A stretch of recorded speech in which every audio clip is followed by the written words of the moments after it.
You wake up when your body is ready. No alarm, no schedule. No place you have to be by 9. For most of the last 300,000 years, this wasn't a fantasy. It was Tuesday. Right now, the average full time worker spends over 1,800 hours a year at a job. That number doesn't even count the commute, the emails answered from bed, or the mental residue that follows you home at the end of the day. Somewhere along the way, being human became inseparable from having a job. But for the overwhelming majority of human history, jobs simply didn't exist. And your ancestors were, by some measures, working less than you are right now. That claim sounds impossible.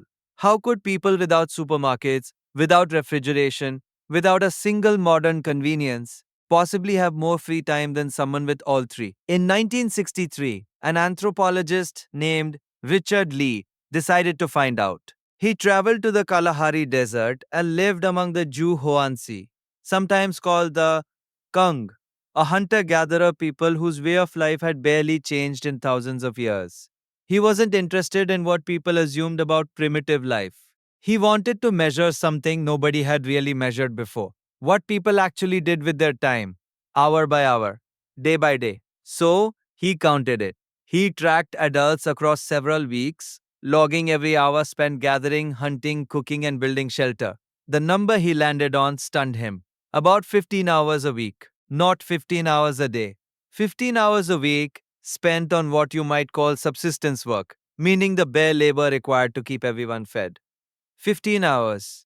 Now think about your own week. The anthropologist Marshall Salins took Lee's numbers and ran further with them. In 1966, he published a now famous essay calling societies like the Juhoansi the original affluent society.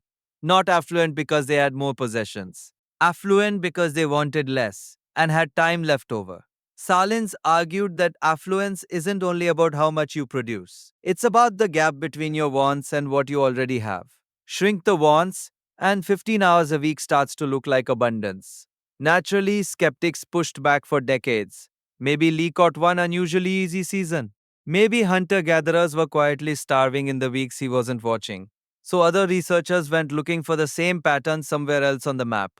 Decades later, the anthropologist Frank Marlowe spent years living with and studying the Hadza of Tanzania, one of the last populations on Earth still living primarily as hunter gatherers. His numbers weren't identical to Lee's. Geography and season shift things. They always do. But the underlying shape held up. Hadza adults were not grinding through sunup to sundown labor just to survive. Work arrived in short, intense bursts, followed by long stretches of rest, conversation, and craft. Then, more recently, the anthropologist James Sussman spent years embedded with Jew.Huansi communities himself and used that fieldwork to write a much broader history of human work. His conclusion landed almost exactly where Lee's had, half a century apart. For the vast majority of the roughly 300,000 years modern humans have existed, people spent a small fraction of their waking hours on subsistence and a much larger fraction on everything else. So, what filled the rest of the day? Let's reconstruct one. You wake with the light, not before it, because nobody is waiting on you to clock in. There's no rush in the morning air. Maybe you check a snare line set the day before. Maybe you walk out with a few others to dig roots or gather nuts. Work that's social rather than solitary, done in loose conversation instead of silence. Children tag along, watching, mimicking, absorbing skills, the way children everywhere absorb the world around them. By late morning, the heat starts to climb, and by midday, it pushes everyone into the shade. This isn't a break stolen from labor. This is the schedule. Resting through the hottest hours is simply how the day is built. The same way a lunch hour is built into yours. Except nobody has to ask permission for it. The afternoon might bring a short hunt, or it might not, because the morning already produced enough. There's time to repair a tool, to nap, to sit with nothing urgent pulling at you. Events gather everyone around a fire. And this is where the anthropologist Polly Wiesner found something researchers hadn't expected. She studied Jew Hoansi conversation patterns closely, splitting daytime talk from firelight talk. During the day, people mostly discussed practical matters, complaints, coordination, who saw what animal where. But once the fire was lit, the subject matter shifted almost entirely. Stories. gossip about people far away, myths passed down for generations, jokes. Weisner found that firelight conversation carried far more social and cultural weight than daytime talk ever did. The kind of storytelling that quietly transmits values, history, and social bonds across a whole community.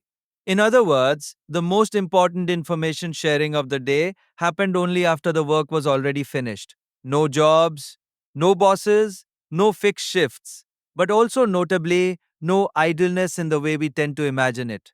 The time wasn't empty, it simply wasn't for sale. Here's where it gets uncomfortable. If hunter gatherers worked this little, why did humanity ever leave that life behind?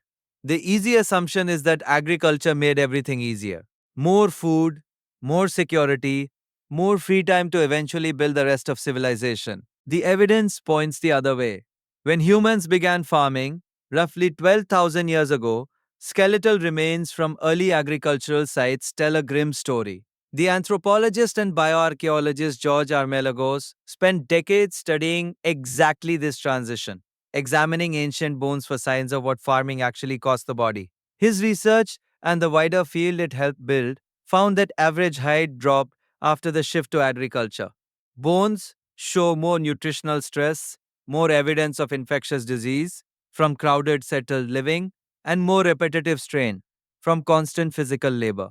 Farming tied people to a fixed plot of land, demanding relentless work, planting, weeding, harvesting, storing, and defending the harvest from weather, pests, and other humans. A bad hunt could be replaced the next day. A failed harvest could mean a failed year. Salins and later Sussman both arrive at the same uncomfortable conclusion. Agriculture didn't buy humanity leisure, it bought humanity surplus, and surplus needed guarding, counting, and controlling. That's what eventually produced granaries, private property, social hierarchy, and, much later, something close to what we now recognize as a job. Farming didn't free up time. It invented the sense of never having quite enough of it. You are, in a very real way, living downstream of that trade. Think about your own day. An alarm decides when your body wakes, regardless of what your body was actually ready for. Hours get sliced up and handed over to an employer. The line between work and everything else blurs constantly. A phone buzzing at 9 at night, pulling you back into the job even after you've technically clocked out. Sussman's research highlights something striking here. Many hunter gatherer societies maintained a far sharper boundary between work and rest than industrial societies ever have. When the work was finished, it was finished. There was no low hum of ambient obligation trailing you into the evening. You might assume you have more free time than your ancestors did, because you have washing machines, grocery stores, and cars they never had. But time use research in industrialized countries consistently tells a more complicated story. Once you add up paid work, the commute, and the unpaid labor of running a modern household, plenty of people today spend more total hours tied to obligation than a Jew-Hosi forager spent tracking down dinner across the Kalahari. So, which one of you is actually working harder? This isn't a call to abandon modern life. Refrigeration and modern medicine save lives that would have been lost 20,000 years ago without a second thought. And nobody is arguing for a return to the savannah, but it's worth sitting with the shape of the trade humanity actually made. Somewhere between the campfire and the office, 15 hours of unhurried effort quietly turned into something that fills nearly every hour it's handed. You wake up when your body is ready. Only now, ready is decided by an alarm clock instead of the sun, and the 15 hours your ancestors once spent feeding themselves have quietly turned into something that never really clocks out.